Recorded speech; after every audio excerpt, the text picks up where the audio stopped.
Dragi Brođani, nećete možda vjerovati kad vam kažem koliko sam radostan što evo mogu sada da vam pročitam izbor iz svojih pjesama koje sam pisao u prvom redu u našem gradu Brodu, gdje sam i proveo svoju mladost. Evo, od 1920. kad sam polazio 5. razred gimnazije, a stanovao tu godinu školsku 20. 21. u Franjevačkom samostanu i tamo napisao prvih 9 svojih pjesama, od kojih su kasnije sve objavljene osim jedne jedine.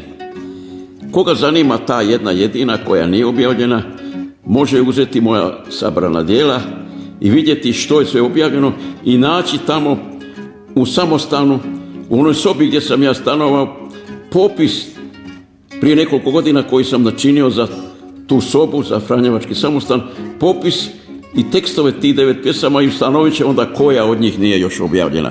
To ovako kažem samo u zagradama. Dakle, drago mi je što vam mogu pročitati taj svoj izbor, a još će mi draže biti ako saznam da je i vama isto tako drago da ste se tako upoznali na taj način sa mojom poezijom koja je, evo, kako rekoh, nastala u našem Brodu.